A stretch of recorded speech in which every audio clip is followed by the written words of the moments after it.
નમસ્કાર વિદ્યાર્થી મિત્રો, કેમ છો? મજામાં ને? એનએમએમએસ ના માર્ગદર્શનના ઈ ક્લાસમાં આજે આપ સૌનું સ્વાગત છે. અને આજના દિવસે આપણે જે પ્રકરણ વિશે ચર્ચા કરવાની છે એ પ્રકરણ છે અંક શ્રેણી પૂર્ણ કરો. મિત્રો, 2011 થી શરૂ કરીને 2019 સુધીના એનએમએમએસ પરીક્ષાના કોઈ પણ પ્રશ્નપત્ર પર નજર કરો તો દરેક પ્રશ્નપત્રમાં 10 ગુણના અંક શ્રેણી પૂર્ણ કરો પ્રકારના પ્રશ્નો આપણને જોવા મળશે, જેના લીધે તમે સમજી શકશો કે આ પ્રકરણનું વેઇટેજ એનએમએમએસના મેટ સેક્શનમાં ખૂબ વધારે છે.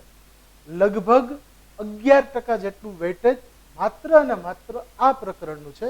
એટલે આશા છે કે આપ આ પ્રકરણને ખૂબ સારી રીતે સમજી અને મેટ સેક્શનમાં મેક્સિમમ સ્કોર કરશો. શરૂઆત કરું એ પહેલા વાત કરીશ કે અંક શ્રેણી. તો અહીંયા બે શબ્દો છે, એક શબ્દ છે અંક અને બીજો શબ્દ છે શ્રેણી. મિત્રો, અંક એટલે તો આપણે સમજી ગયા કે અહીંયા અંકો વિશે, સંખ્યાઓ વિશે કે ગણિત વિશે કોઈ વાત હશે, પરંતુ આ શ્રેણી એટલે શું જોઈએ.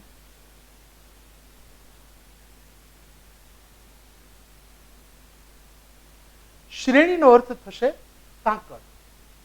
જે રીતે કોઈ એક સાંકળ હોય તો સાંકળમાં જે રીતે અંકોડા એકબીજા સાથે લિંકેજ જોડાયેલા હોય છે, એમ અંક શ્રેણીની અંદર જે પદો, જે સંખ્યાઓ, જે અંકો રજૂ કરવામાં આવ્યા હોય, આ અંકો કોઈ ગાણિતિક સંબંધથી એકબીજા સાથે જોડાયેલા હોય. મારું અને તમારું કામ માત્ર અને માત્ર એટલું જ છે કે આ અંકો વચ્ચે કયો ગાણિતિક સંબંધ છે. જો આપણે આ શોધી કાઢીએ તો આપણું કામ ખૂબ જ આસાન થઈ જતું હોય. દોસ્તો, માનસિક અભિયોગ્યતા, મેન્ટલ એપ્ટિટ્યુડ માટે એક ખૂબ જ અગત્યની વાત છે કે આ સંબંધ શોધતા શીખવું. માત્ર અંક શ્રેણીના પ્રકરણ માટે જ આ વાત નથી કરતો, પરંતુ આ પ્રકારની કસોટીમાં કોઈ પણ પ્રકારના પ્રશ્નોમાં આ સંબંધની શોધ તમને ઉપયોગી થતી હશે.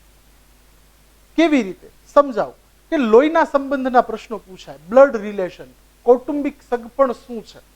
હવે વિચાર કરો મિત્રો કે દાખલા તરીકે તમને એમ પૂછવામાં આવે કે કાકા એટલે શું, તો તમે કહેશો કે પપ્પાના નાના ભાઈ એટલે કાકા થાય. આપની વાત બિલકુલ સાચી છે, પરંતુ એ સિવાય પણ આના બીજા સંબંધો શક્ય છે ખરા? તો તમે કહેશો મમ્મીના દિયર એટલે કાકા. એક્ઝેક્ટલી. કોઈ પણ બાબતમાં એક કરતા વધારે રીતે વિચારતા શીખવું ખૂબ જરૂરી છે. આપણે સામાન્ય રીતે એવું કરતા હોઈએ છીએ કે આપણું વે ઓફ થિંકિંગ, આપણી વિચારવાની પદ્ધતિ એક સરખી, એક ધારી હોય છે, અને જેનું પરિણામ કેવું આવે છે કે આપણે કોઈ પણ સંબંધને સરળતાથી પકડી શકતા નથી. એક ઉદાહરણથી મારી વાતને વધારે સારી રીતે સ્પષ્ટ કરવાનો પ્રયત્ન કરું છું. જોઈએ, અંક શ્રેણી છે અહીંયા, બરાબર? કેવી અંક શ્રેણીઓ પૂછાય છે જોઈએ. દાખલા તરીકે 1, 2, 3, 4 આવી એક શ્રેણી છે. હવે આ શ્રેણીમાં પછીનું પદ કયું આવશે એ શોધવું એ મારું અને તમારું કામ છે, કારણ કે આપણે પરીક્ષા આપી રહ્યા છીએ. અને પરીક્ષામાં જો આપણે સ્કોર કરવો હોય, માર્ક્સ મેળવવા હોય, તો આનો સાચો જવાબ આપણે શોધવો પડે. હવે સાચો જવાબ શોધવો કઈ રીતે? હવે અહીંયા તમે જોશો તો તમને ખ્યાલ આવશે કે બહુ સિમ્પલ છે કે આ ક્રમિક સંખ્યાઓ છે, 1, 2, 3, 4. એટલે તમારા મનમાં થયું હશે કે તરત આના પછી આપણે 5 મૂકીશું. બિલકુલ તમારી વાત સાચી છે, જરા પણ ખોટી નથી. આનો જવાબ નેક્સ્ટ પદ, હવે પછીનું ક્રમિક પદ આવશે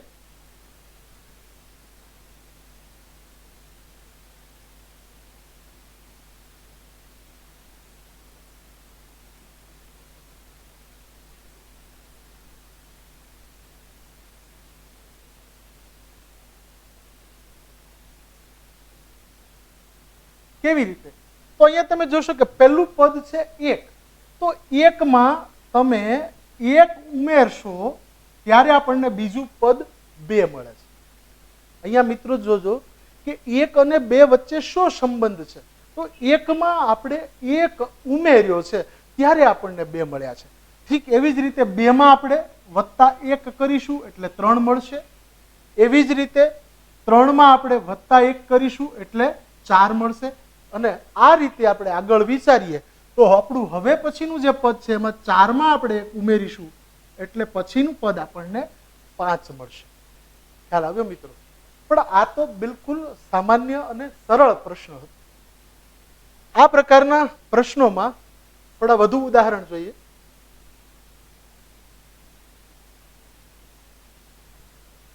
અહીંયા જો ઉદાહરણ આપ્યું છે 1, 3, 5, 7 અને 9.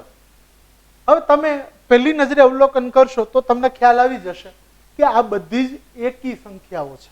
મિત્રો કેવી સંખ્યાઓ છે? આ એકી સંખ્યાઓ છે, ક્રમિક એકી સંખ્યાઓ છે. પહેલા 1, પછી 3, પછી 5, પછી 7, પછી 9, આ રીતે આગળ ચાલે છે. તો તમે કદાચ ગણતરી કર્યા વગર પણ વિચારી શકતા હશો કે 9 પછીની ક્રમિક એકી સંખ્યા 11 આવશે અને તમારો જવાબ બિલકુલ સાચો છે. ઠીક એવું જ એક બીજું પદ લઈએ 2, 4, 6, 8, 10. આ બીજી રકમ છે. અહીંયા તમે જોઈ શકશો કે અહીંયા બધી જ સંખ્યાઓ ક્રમિક બેકી સંખ્યાઓ છે. 2, 4, 6, 8, 10. તો હવે તમે વિચારી શકો કે પછીનું ક્રમિક પદ 10 પછીનું 12 આવશે. સાચું ને દોસ્તો? આપની વાત બિલકુલ સાચી છે. અહીંયા તમે એમ પણ વિચારી શકો કે આ એકી સંખ્યાઓ છે તો એમાં ક્રમિક વિચારતા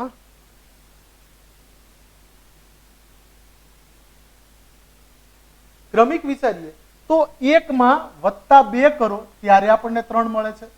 3 માં ફરીવાર 2 ઉમેરો ત્યારે 5 મળે છે. 5 માં 2 ઉમેરો ત્યારે 7 મળે છે. અને એવી જ રીતે 7 માં 2 ઉમેરો, માફ કરજો,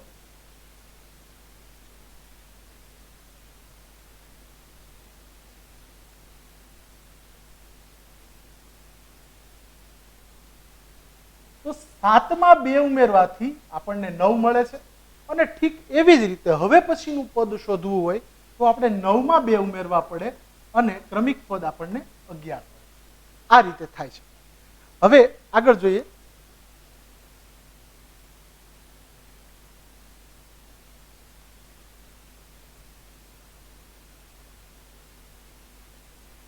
તો અહીંયા 2, 4, 6, 8, 10 બેકી સંખ્યાઓમાં પણ ઠીક એવી જ રીતે 2 માં 2 ઉમેરો તો 4 થશે. 4 માં 2 ઉમેરશો તો 6 થશે.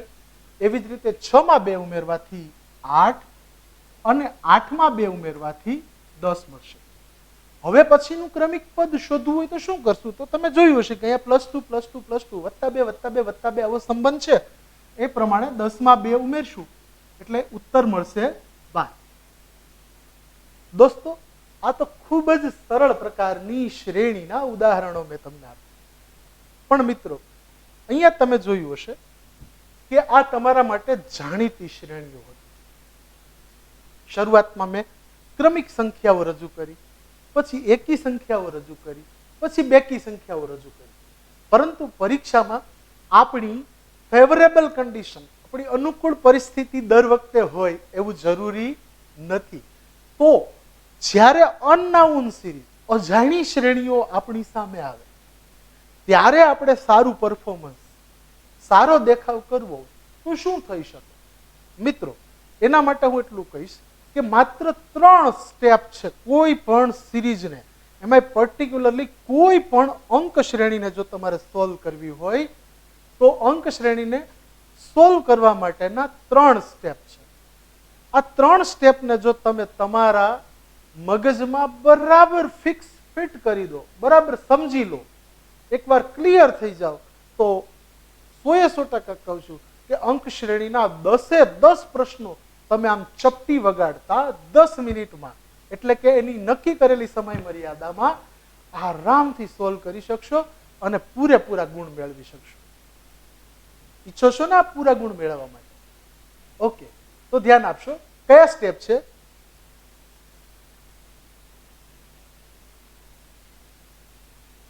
સૌથી પહેલું સ્ટેપ છે કે તમારી કેટલીક અનુકૂળ શ્રેણીઓ જે છે એ તમે કાયમ માટે મગજમાં એક ફિક્સ કરીને યાદ રાખવાની ટેવ પાડો.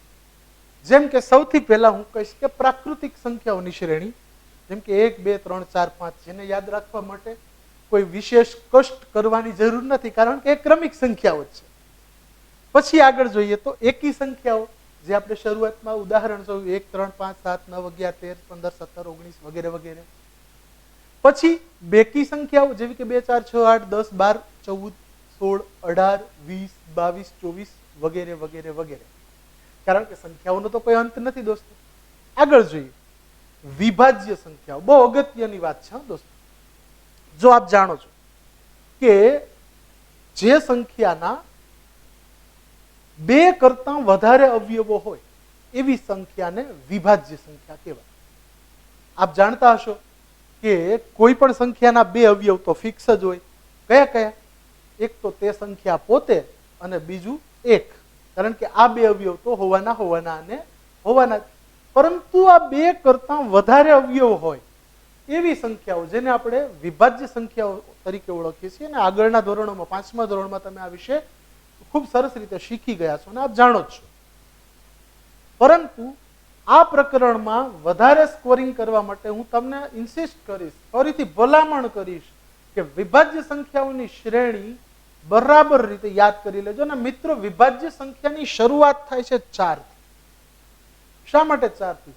કારણ કે 1 એ વિશિષ્ટ સંખ્યા છે, 2 એ એકમાત્ર અવિભાજ્ય બેકી સંખ્યા છે અને પછી 3 થી આગળ અવિભાજ્ય સંખ્યાઓ ચાલે.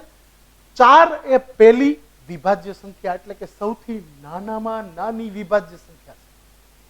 તો 4 6 8 9 અહીંયા જો આ એકી બેકી નથી દોસ્તો.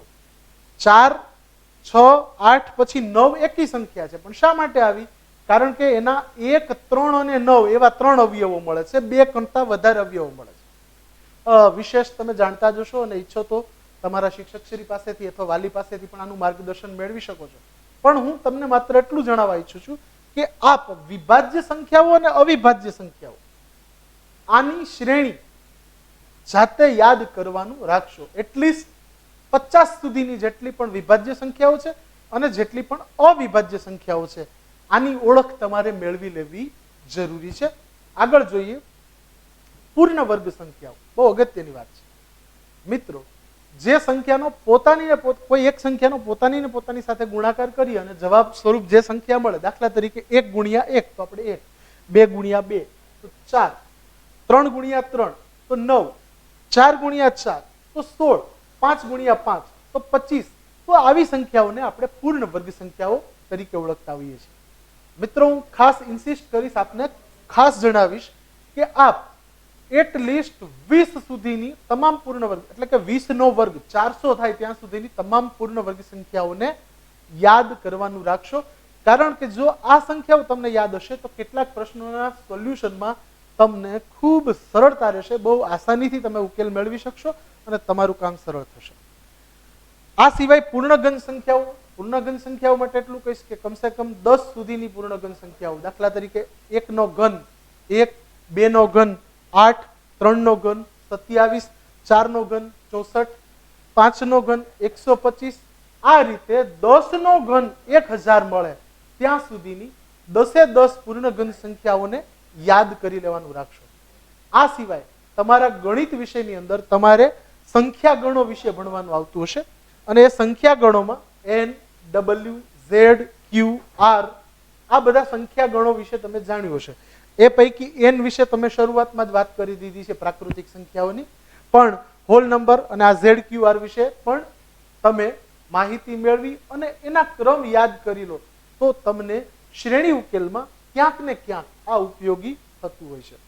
આ મિત્રો આપણી પ્રિપેરેશન છે, પૂર્વ તૈયારી રૂપે પ્રિપેરેશન છે, પૂર્વ તૈયારી છે કે જેનાથી આપણે સજ્જ બની જઈએ છીએ શ્રેણીના ઉકેલ માટે. મિત્રો, શ્રેણી ઉકેલ માટે બીજું શું જરૂરી છે? તો બીજું જરૂરી છે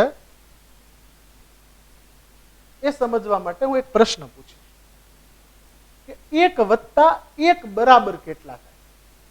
તમને હસવું આવ્યું ને દોસ્તો કે આ સાહેબ 8મા ધોરણના NMMS ના ક્લાસમાં સમગ્ર ગુજરાતના હોશિયાર બાળકો જે પરીક્ષા આપવાના છે એમને આવો પહેલા ધોરણનો કે બાળ મંદિરનો પ્રશ્ન કેમ પૂછતા હશે?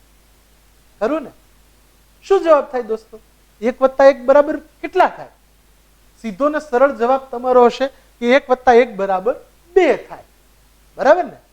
બિલકુલ, બધાને ખબર છે કે 1 + 1 બરાબર 2 થાય. શા માટે ખબર છે જાણો છો? કારણ કે આનો બીજો કોઈ જ જવાબ નથી.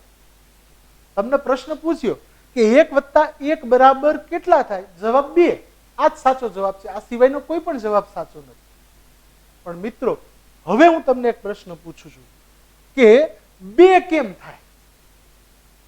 હવે એક જવાબ તો આપણી પાસે તૈયાર છે કે 2 એટલે 2 કેમ થાય? આપણે હમણાં જ જોયું 2 બરાબર 1 + 1. આ એક જવાબ આપણી પાસે તૈયાર છે. પણ શું આ એકમાત્ર જવાબ છે? ના. જુઓ, તમારામાંથી કોઈ બોલ્યું કે 2 એટલે 2 + 0 એટલે 2. ઓકે, સરસ. તો કોઈ વળી એમ કહેશે કે 2 × 1 બરાબર 2. તમે પણ સાચા છો ભાઈ. તો વળી કોઈ એમ પણ કહેશે કે 4 ભાગ્યા 2 બરાબર 2. તમે પણ સાચા છો. તો વળી કોઈ એમ કહેશે કે વર્ગમૂળમાં 4 એટલે 2. ભાઈ તમારો જવાબ પણ સાચો છે. તો કોઈ વળી એમ કહેશે કે ઘનમૂળમાં 8, તો એનો જવાબ પણ 2. તમારી વાત પણ સાચી છે. મિત્રો, આ તો મેં માત્ર અને માત્ર બહુ જ થોડા ઉદાહરણો આપ્યા, પણ જોયું ને તમે કેટલી બધી રીતે 2 થઈ શકે? અસંખ્ય રીતે, અનંત રીતે, અગણિત રીતે તમે 2 બનાવી શકો. સરવાળાની રીતે, બાદબાકીની રીતે, ગુણાકારની રીતે, ભાગાકારની રીતે, ઘાતની રીતે, ઘનમૂળની રીતે, કેટલીય રીતોથી તમે 2 બનાવી શકો. એટલે 2 કેમ થાય? આ પ્રશ્નના જવાબ અસંખ્ય મળે છે. અસંખ્ય. કોઈ એક જવાબ ફાઇનલ નથી. બધા જ જવાબ સાચા છે. ધન્યવાદ. મિત્રો, આને ગાણિતિક અભિવ્યક્તિ કહેવાય.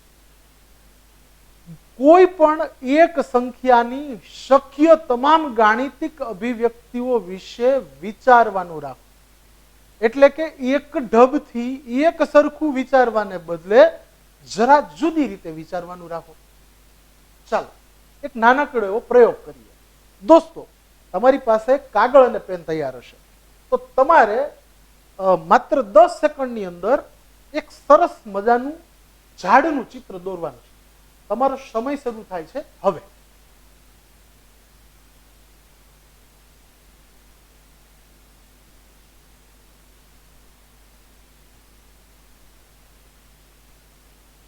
દોરી લીધું ઝાડ? ઓકે, સરસ. હવે મને કહેજો કે તમારામાંથી કેટલા મિત્રોએ આવું ગોબીના દડા જેવું ઝાડ દોર્યું છે? વાહ, મોટા ભાગનાએ આવી રીતે ઝાડ દોરવાનો પ્રયત્ન કર્યો છે. પરંતુ વિચારો, તમારામાંથી કોઈએ આવું ઝાડ બનાવવાનું વિચાર્યું છે?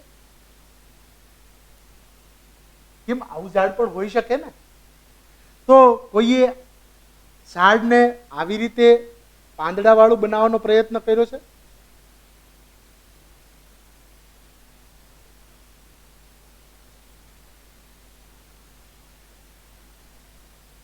મિત્રો, મોટા ભાગનાએ નહીં.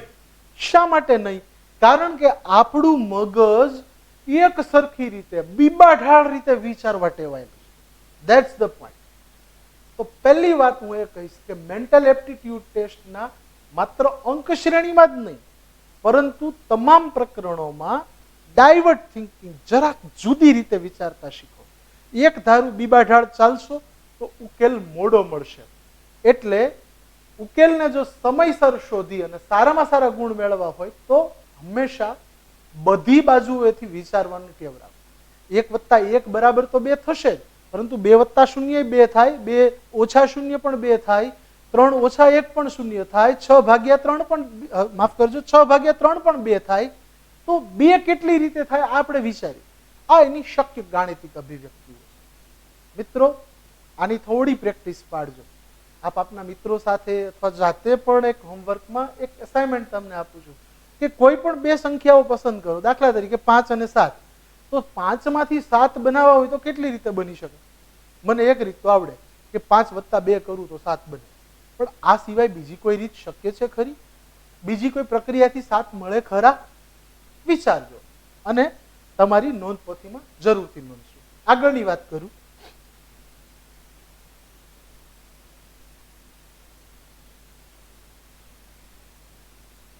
શ્રેણીના પ્રશ્નો માટે મિત્રો આ પ્રકારની ગાણિતિક અભિવ્યક્તિ તમને ખૂબ ખૂબ જરૂરી પડવાની છે, મદદરૂપ થવાની છે. ત્રીજો મુદ્દો છે અવલોકન પરથી નક્કી કરો. આ મિત્રો આનો કી પોઈન્ટ છે. અંક શ્રેણીના કોઈ પણ પ્રશ્નો છે દોસ્તો, એને ઉકેલવા માટે સૌથી વધારે વખત તમારે આ મુદ્દાની જરૂર પડવાની છે. મુદ્દો સમજાવું એ પહેલા જૂના બે મુદ્દા ફરીવાર તમને તાજા કરાવી દઉં. મુદ્દા નંબર 1, કેટલીક શ્રેણીઓને માનસિક રીતે યાદ રાખવાની ટેવ પાડો, જેવી કે પ્રાકૃતિક સંખ્યાઓની શ્રેણી, એકી સંખ્યા, બેકી સંખ્યા, વિભાજ્ય સંખ્યા, અવિભાજ્ય સંખ્યા, પૂર્ણ વર્ગ સંખ્યા, પૂર્ણ ઘન સંખ્યા, સંખ્યા ગણો, જે તમને ઇઝીલી સોલ્વ કરવામાં એક રેડી રેફરન્સ તરીકે, એક તાત્કાલિક સંદર્ભ તરીકે ફટાફટ કામ આવવાના છે. બીજો મુદ્દો મેં તમને એ કીધો કે કોઈ પણ બે સંખ્યા વચ્ચેનો સંબંધ જુદી જુદી ગાણિતિક અભિવ્યક્તિઓની મદદથી આપણે આપી શકતા હોઈએ છીએ. એટલે એક ધારું બીબા ઢાળ ક્યારેય ના વિચારો કે ભાઈ 2 કેમ થાય, તો 1 + 1 પણ થાય, 2 + 0 પણ થાય, 2 × 1 પણ થાય, 3 - 1 પણ થાય. ઘણી બધી અભિવ્યક્તિઓ શક્ય છે. આ તમામ અભિવ્યક્તિઓનો વિચાર કરતા શીખીએ. અને હવે ત્રીજો મુદ્દો છે, જે તમને કોઈ પણ પ્રકારના શ્રેણીના પ્રશ્નો આવે ત્યારે તમારે તમારી જાતને સૌથી પહેલું આ અવલોકનના માધ્યમથી પૂછવાનું છે. શું પૂછવાનું છે જોઈએ તો પ્રશ્ન એ છે કે તમને આપવામાં આવેલી શ્રેણી વધે છે કે ઘટે છે. આ પહેલું અવલોકન પૂછો એને કે આ શ્રેણી પદોનું અવલોકન કરો કે ભાઈ 2, 3, 5 તો વધે છે, 7, 4, 2 ઘટે છે. આવું અવલોકન ઉપરથી ખ્યાલ આવશે. ક્રમિક પદોનું અવલોકન કરો. શરૂઆતના પદથી જેમ જેમ આગળ વધો તેમ જો પદોની મૂલ્ય, પદોની કિંમત વધતી જતી હોય તો એ શ્રેણી વધતી શ્રેણી કહેવાશે. અને જો જેમ જેમ આગળ વધો, ડાબી બાજુથી જમણી બાજુ ખસો, તેમ તેમ મૂલ્ય, કિંમત ઘટતી જતી હોય તો એવી શ્રેણી છે એ ઘટતી શ્રેણી તરીકે ઓળખવામાં આવે છે. તો દોસ્તો, સૌથી પહેલો પ્રશ્ન તમારી જાતને પૂછવાનો છે કે પરીક્ષામાં બાજુવાળાને નહીં પૂછતા, તમારી જાતને પૂછવાનો છે કે આ શ્રેણી જે મને પરીક્ષામાં પૂછવામાં આવી છે એ વધતી શ્રેણી છે કે ઘટતી શ્રેણી છે. આ પ્રશ્ન છે એ તમારો કી પોઈન્ટ છે. આ પ્રશ્નને જો તમે સારી રીતે ઉકેલતા શીખી ગયા એટલે તમારું 50% કામ હળવું થઈ ગયું. બહુ ઇઝીલી તમે જવાબની નજીક પહોંચી જશો. જોઈએ તો સૌથી પહેલા જો વધતી શ્રેણી હોય તો શું વિચારવાનું? વધતી શ્રેણીમાં દોસ્તો 3 પ્રકારના સંબંધો શક્ય છે. સૌથી પહેલો સંબંધ છે સરવાળાનો, સરળમાં સરળ. એટલે કે 2 પદો વચ્ચે જો વધારો થતો હોય તો એક સંબંધ શક્ય છે સરવાળો, અથવા તો ગુણાકાર, અથવા તો ઘાતાંક, એટલે કે ઘાત વધતી હોય. આ 3 પ્રકારના સંબંધનો જ આપણે વિચાર કરીએ. એમાંય રેન્ડમલી તમને કહું કે નાનો ઝીણો વધારો થતો હોય તો સરવાળો હોવાની શક્યતા વધારે છે. એનાથી થોડો મોટો કદમાં તો અનુમાનની વાત છે, પછી બીજું પણ હોઈ શકે મે બી, પણ મધ્યમ પ્રકારનો વધારો થતો હોય તો ગુણાકાર હોવાની શક્યતા છે. અને મોટો હનુમાન કૂદકો મારતો હોય, બરાબર, અને સંખ્યા કૂદકે ને ભૂસકે વધતી જ જતી હોય તો એમાં ઘાતાંકનો સંબંધ હોવાની શક્યતા સૌથી વધારે છે.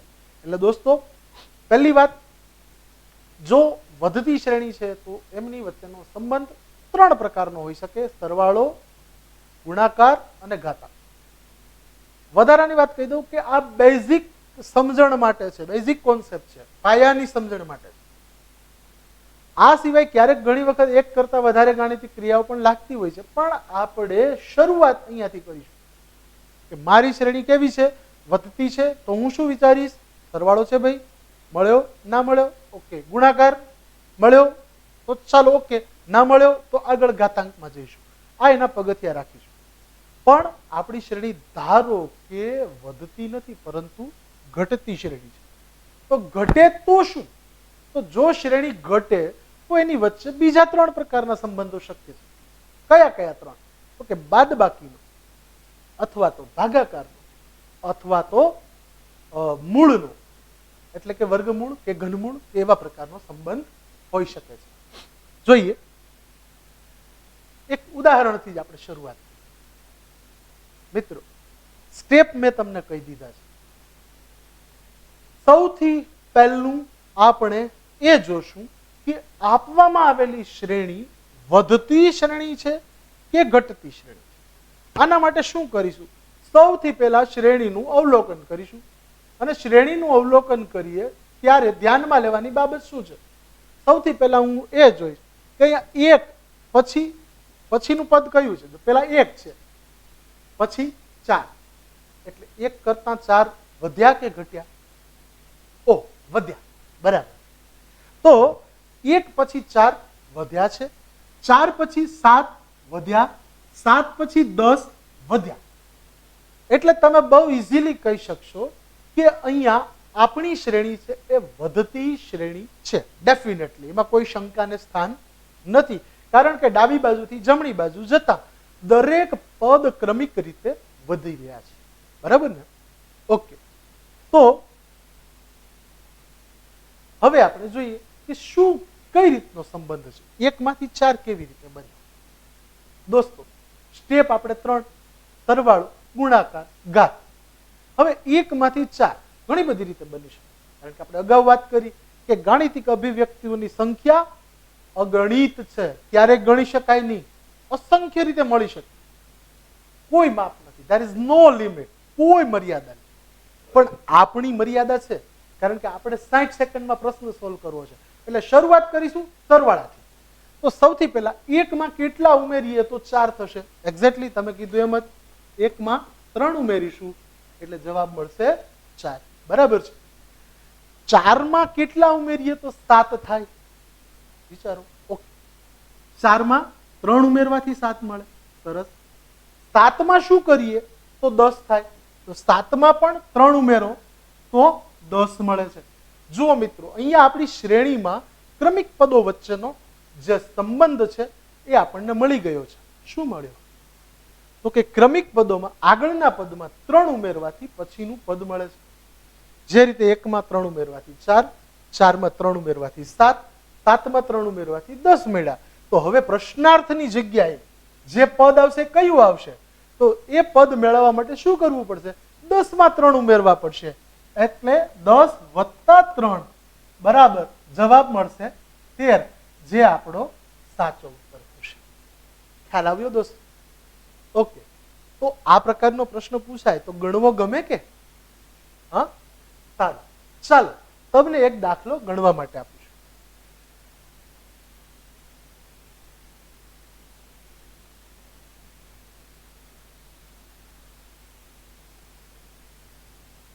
બે 9, 16, 23 પ્રશ્નાર્થ. તો પ્રશ્નાર્થની જગ્યાએ શું આવશે એ તમારે શોધવાનું. ચાલો કરી દો સ્ટાર્ટ.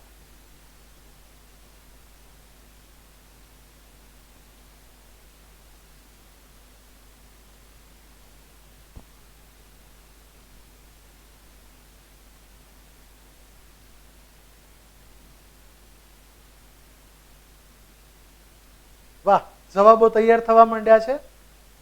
જેમને જેમને જવાબ આવે કોમેન્ટ સેક્શનમાં કોમેન્ટથી જવાબ આપી શકે છે. બહુ સરસ, વેરી ગુડ. વાહ, બરાબર છે. ઓકે, સરસ. ઓકે, સરસ. ચાલો ટાઈમ અપ.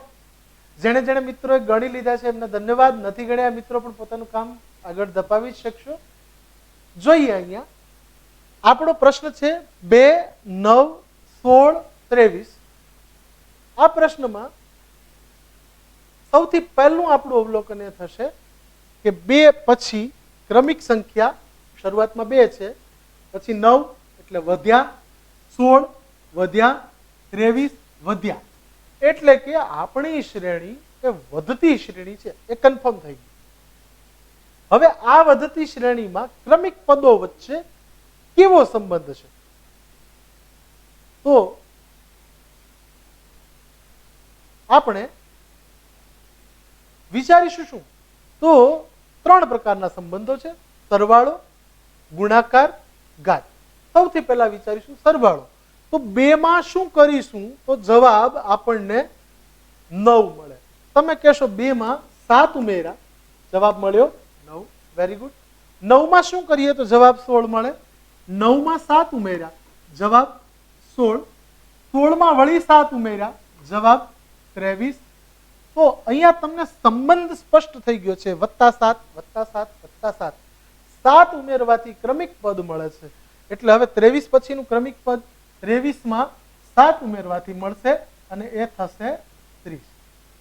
ખ્યાલ આવ્યો દોસ્તો? હવે આગળ થોડા વધુ ઉદાહરણો જોઈએ જરા.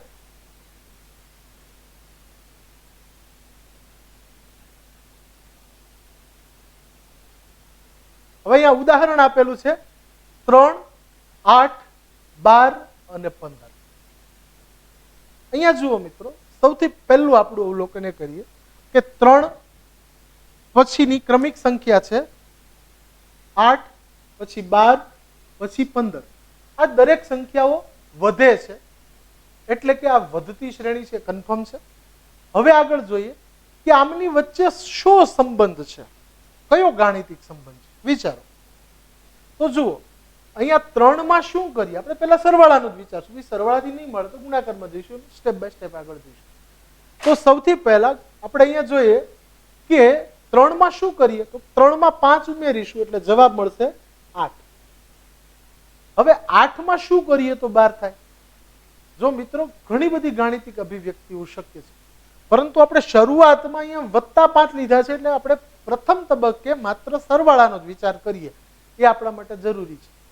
તો 8 માં આપણે 4 ઉમેરીશું એટલે આપણને 12 મળશે. બરાબર છે. હવે જુઓ કે 12 માં શું કરીએ તો 15 મળે. તો 12 માં આપણે 3 ઉમેરીશું તો આપણને 15 મળશે. દોસ્તો, અહીંયા જુઓ કે શરૂઆતમાં 5 ઉમેર્યા, પછી 4 ઉમેર્યા, પછી 3 ઉમેર્યા, એટલે કે ઉમેરો તો થાય છે, પરંતુ ક્રમિક ઘટતી સંખ્યાથી ઉમેરો થાય છે. ક્રમિક ઘટતી સંખ્યા ઉમેરાય છે, એટલે પેલા 5, પછી 4, પછી 3. તો હવે આપણે કેટલા ઉમેરવા જોઈએ? એક્ઝેક્ટલી હવે આપણે 2 ઉમેરીશું, એટલે 15 માં 2 ઉમેરવાથી આપણને જવાબ મળશે 17, જે આપણો સાચો ઉત્તર થશે. તો આ પ્રકારે આપણે વધતી શ્રેણીના એક વધુ ઉદાહરણ જોઈશું.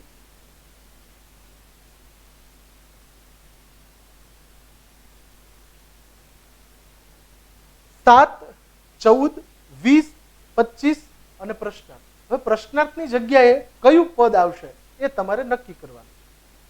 દોસ્તો, સૌથી પહેલું ઓબ્ઝર્વેશન, સૌથી પહેલું અવલોકન આપણું એ હોવું જોઈએ કે આપણી શ્રેણી વધે છે કે ઘટે છે. તમને થશે કે સાહેબ હમણાં તો તમે બધા વધતી શ્રેણીના જ ઉદાહરણ સમજાવો છો. જુઓ દોસ્તો, અત્યારે તો આપણે ક્રમમાં ચાલીએ છીએ, એક લિનિયર પ્રોસેસ, સીધી લીટીમાં ચાલીએ. પરંતુ પરીક્ષામાં એવું જરૂરી નથી કે તમને એક સાથે એક સરખા જ પ્રશ્નો પૂછાય. ઉપર નીચે, આડા અવળા, વધતા ઘટતા કોઈ પણ પ્રકારના પૂછી શકે. એટલે આપણે હંમેશા એક સ્ટાન્ડર્ડ ઓપરેટિવ પ્રોસિજર, જે SOP છે આપણી નક્કી કરેલી, એ પ્રમાણે જ પ્રશ્નનો ઉકેલ મેળવવા પ્રયત્ન કરીશું. તો કેવી રીતે ઉકેલ મેળવાય? બહુ જ સિમ્પલ, બહુ જ આસાન. શું કરવાનું છે? સૌથી પહેલા પૂછો વધતી છે કે ઘટતી છે ભાઈ, અને પછી દાખલો ગણવાનું શરૂ કરી દો. તમને આ દાખલો ગણવા માટે એક્ઝેક્ટલી 60 સેકન્ડ, 1 મિનિટનો સમય આપું છું. તમારો સમય શરૂ થાય છે હવે.